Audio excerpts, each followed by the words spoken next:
Let's be honest, most self-help books sound great in theory, but in actual sense, they can be very boring. And I know that because I personally read a lot of self-help books, and sometimes I have to just kind of skim through. I can't get through to the end of those books because they're just too boring. They're very repetitive. The message is just very basic and it's just not going to get you from one level to another. Some books don't even have facts.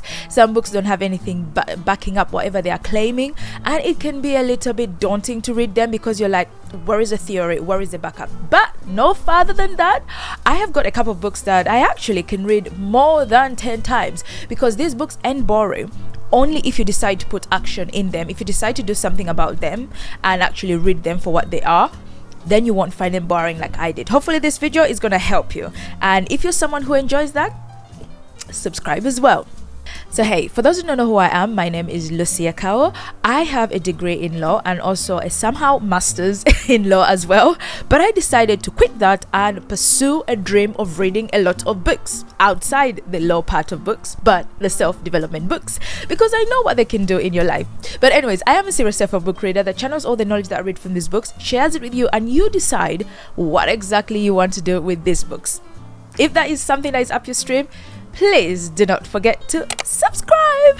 Let us get started. Book number 1 is The 4-Hour Workweek by Tim Ferriss. Now, he challenges the 9-to-5 status quo of, the traditional type of job. He advocates for a centered, more freedom type of way of working. His idea is to create like a kind of a flexibility type of way of working, even if you're working a 9-to-5 job. So it's kind of like breaking the norm. And some of the key principles that he said in this book that I absolutely love: instead of working harder, define what you truly want in life. For income, your independence, what your ideal life is all about. Emphasizes the elimination of the 80-20 rule. And I'm just going to read it off my phone because I always write the notes for my book here on my phone. And he says that most of what we do is insufficient. Apply the Pareto principle.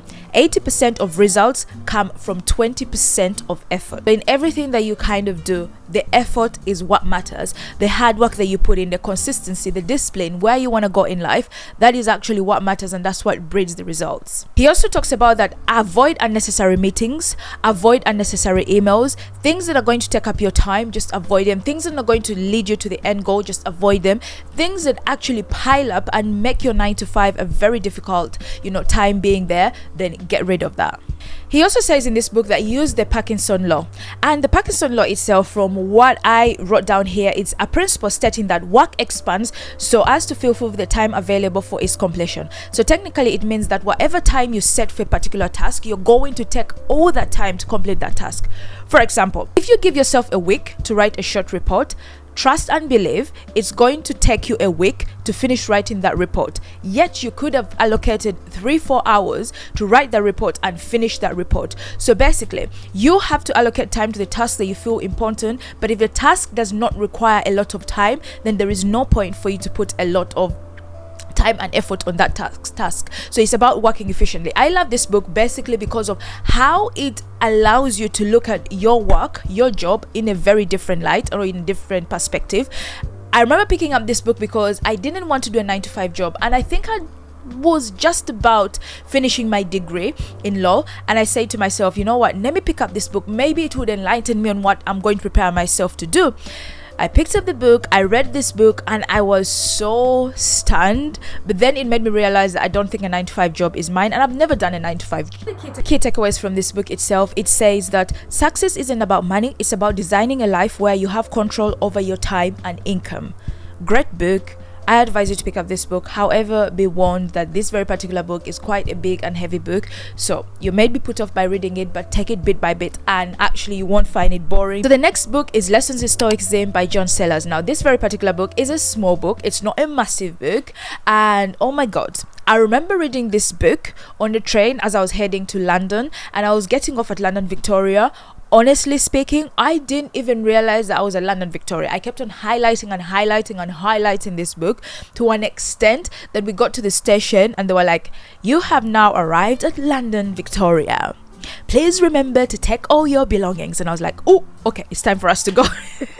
I'd got halfway through the page of this book and I loved reading every bit of this book, every sentence, every word, every full stop, everything about this book I really enjoyed. One of the first things that you'd find in this book is that it will tell you that control what you can, and what you cannot control, let go of it. It sounds very simple and very simplified, but it's not as simple and as simplified as it may sound. It teaches you that all the external aspects of life, we cannot control them. Some of them are beyond our control. You cannot control what can happen tomorrow, but you can, accept what has happened to you today. What is in your means that you can actually do and control, then so be it. Do that. Instead of worrying, focus on your choices and your responses towards those choices. The things you choose to respond to, or how you respond, that is literally what you should worry about, and forget about anything else that you can't. You can't control someone's happiness. You can't control a parent dying, tomorrow. You can't control a child, getting sick. Those are factors beyond your own self that you have to kind of accept when it has happened. When you lose someone, you just have to accept that is what has happened, and that's part of life. Certain things you cannot control. It's like, for example, if someone insults you, you can't control their words, but you can control your response. How you respond to them is what you can control. If you know that life is the way it is, that is full of suffering, then it can prepare you for when it happens. It does not mean that the impact of when that loss happens, or when that particular thing goes away, that you will not feel the pain. Yes, you will feel the pain, but you have to also remember that is part of life. Resist reality. Just embrace whatever happens in life and take it as part of growth. And honestly, it's just so profound. It's an amazing book, and you will not be bored reading this book, because you'll find that it's comforting. It's not a book that is telling you go ahead and drink 10 liters of water. No, it's a book that is going to give you comfort on things in life, the realities of life, the things to expect in life, the aspects about life, the things you will not expect to happen, but also the things that are around you, the conversations you have with people. Whatever comes out of people's mouths, you cannot control it, but what comes out of yours, you can control it. Aspects like that. Pick The Dynamic Laws of Prosperity by Catherine Ponder. Now, this book, so many people don't talk about this book, and I do not understand why. I read this book, I felt like I wanted to go on the street and give every single person that I've seen on the street this book. That is how much this book is very knowledgeable. That's how much great this book is when it comes to aspects of prosperity. I'm not talking about money, I'm not talking about wealth, I'm talking about prosperity. Prosperity in your life, to prosper in everything. It can be even to prosper with creating room for more things to come in your life, if you get where I'm coming from. It has spiritual aspects in it, and so if you're someone who loves a spiritual aspect to the books that you read, there is a lot of spirituality here. There are a lot of quotes from the Bible. There's a lot of connection within the Bible, which sort of makes sense when you read it. One of the things that she talks about is the power of prosperity thinking. Prosperity mindset equals abundance. That is very self-explanatory. Visualization of what kind of wealth looks for you and what you want to attract. It's sort of a similar way to talk about the law of attraction, but not as close. That I'm financially blessed can also reaffirm a positive mindset. I'm not saying I am financially blessed and you're doing nothing about your financial situation that is actually going to make you wealthy. No. What she's trying to explain is that it creates a positive mindset in your mind. When you say those words, there is something that shifts in your mind and shifts in your brain that makes you think more in a positive way. Things I love about this book, it talks about the law of giving and receiving. The more you give, the more you receive. She talks about this abundance mindset and this wealth mindset, that if you give, you receive more, and also to more that is given, to more is expected. I don't know if that's how you say it, but technically says giving freely creates a cycle of abundance. She says what you deeply expect to happen actually does happen. Think about this in your own life. There are certain things that you've thought about in your mind, but then have become reality. They have actually happened in your life, and you're like, oh, I'm shocked. Or sometimes you think this is deja vu. No, you literally thought about it happening, and it has actually happened. I think, oh my God, I can perform miracles. Oh my God, I can do something great. Yes, you can actually perform miracles with your mind and your tongue and your lips. Yeah. She also says, have faith that prosperity is for you. And that is something that I've carried from this book, is having faith that things will go according to the will of God. And also remembering that things happen for a reason, but I have to still keep believing that there is room for prosperity.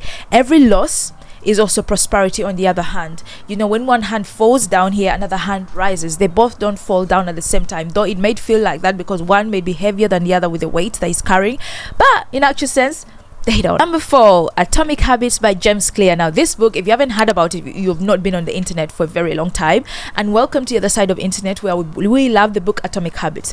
Now this very book Atomic Habits is not just a top seller. It's not a very much talked about. It's not a book that is talked about for no reason. It's not a book that is hyped for no reason. It has every reason as to why this book is great. Now Atomic Habits made me understand the power of micro habits, that your micro habits, they compound into bigger habits. I had someone say this, and I think I watched in the podcast, the person said, if you don't brush your teeth today, probably won't smell it. If you don't brush your teeth tomorrow, I probably won't smell it. But if you don't brush your teeth for 2 weeks, I will smell the stench that is coming out of your mouth. Because every single day you build up on that habit, that the result is now that awful foul smell. So what it says that micro habits, every single habit that you do every single day, builds up. Guys, if it's becoming a little bit dark because for some reason the sunset has gone down, so we are just scavenging with whatever light we've got, and I don't want to put the ring lights up on. But anyway, it says create a queue, and a queue is literally, from my own understanding, is that you have to create things in your life that actually compound each other. When I say that, it means that they bounce off each other. If you, for example, want to go to the gym tomorrow, what you can do is make sure that your workout clothes are literally right on your bedside or on your table or wherever you put your stuff when you're getting ready in the morning, because chances are when you wake up in the morning, most cases, not all of us wake up in the morning happy. We wake up feeling gloomy, feeling sad. But the result of that is that if you wake up with a task that you have to do that is quite hard, chances are that you're not going to do that. But if you wake up seeing your clothes they are ready, it makes you happy and it gives you a feel good moment to actually pick up those clothes and actually go to the gym and actually work out and actually feel good and actually have the dopamine and actually have something nice to, you know, drink and actually be more productive. So it builds up bit by bit. Why this book is great is because it talks about the daily things that we do every day. It talks about the daily habits, the choices we make every day, how much they can impact us at the end of the year. Because it says if every day you did 1%, by the end of the year you'd have done like maybe 37%. I don't know if that's a percentage, but you guys correct me in the comments. But it says if each day or each week you decided to be 1% better or do something different, 1%, the chances are that you're going to be a bigger percentage better than you were when you started this year. So it starts small and it becomes big. You can't look at someone and say you've got a bad habit, I've got good habits. There is no such thing as that. So I say this book is great because it allows you to practically think of things differently. It doesn't force you to make big changes. It just tells you make tiny little bits. Book number 5 is How to Win and Influence People. Now I read this book last year and I remember I had gone to a YouTube staycation. They had taken us somewhere for a night to celebrate and enjoy spring at that time, I remember. And I was walking down with a friend of mine and we're talking about books that we love, and I was like, oh, I'm currently reading How to Win and Influence People, and this girl was like, oh my god, I'm reading that book. And we started talking about how making the other person is more important feels like, you know, in order to win arguments or in order to win business deals. And I was just like, I love the idea of this book. And if you haven't yet read this book, you actually have to pick up this book and read it. It is by Dale Carnegie or Carnegie. Not really good with pronouncing names. Key principles in this book that he talks about, it says that people love talking about themselves, so give them a chance to talk. So if you're in a situation whereby you're introducing yourself or you want to make a deal with someone, let the person tell you more about themselves. Let the person talk about themselves. I tell you something, we all love to talk about ourselves. We love it so much. Even if we're in denial, we love it so much. So he says listen. Key principle number 1 is listen. People crave appreciation, not criticism. And it is very true.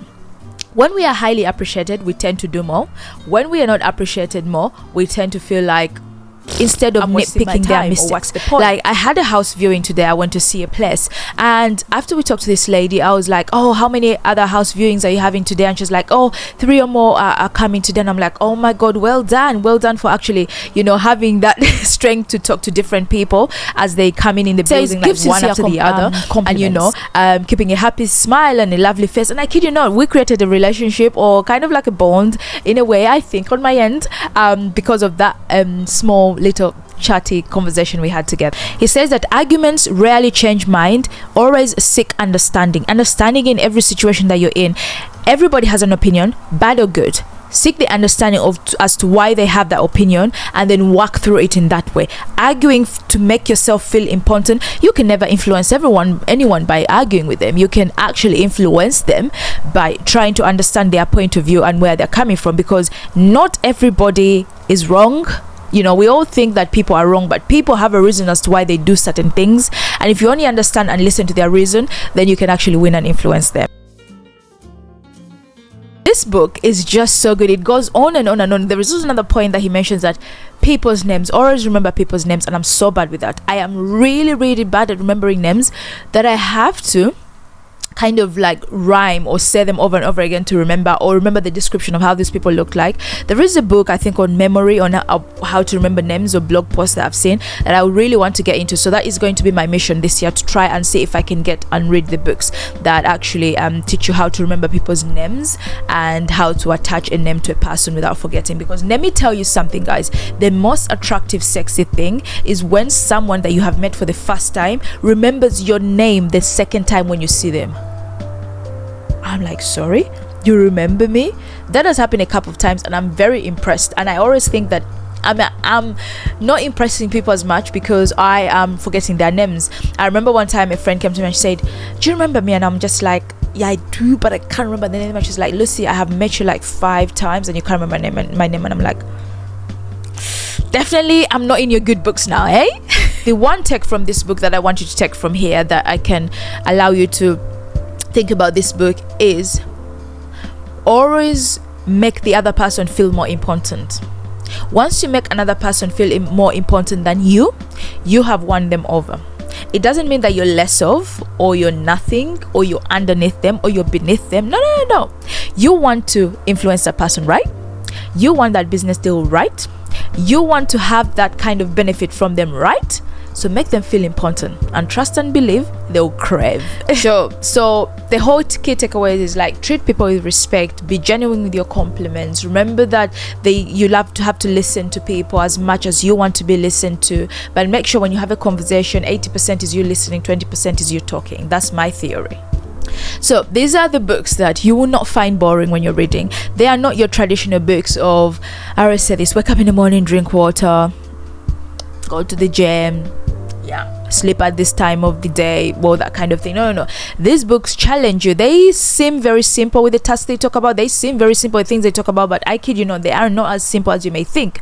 So I definitely would say that do pick up these books, read these books yourself, and let me know what you think about these books. But apart from that, if you've enjoyed this video, if you've liked it, if you feel like, yes, Lucy, you've done it this time, then please do not forget to leave a comment, like, share. All those things help this YouTube video, and my aim is to get to 10k subscribers this year. So by you subscribing, you are getting me closer to my goal day by day. It may seem like nothing, but it does add up. Thank you so much for watching. Until next time, bye.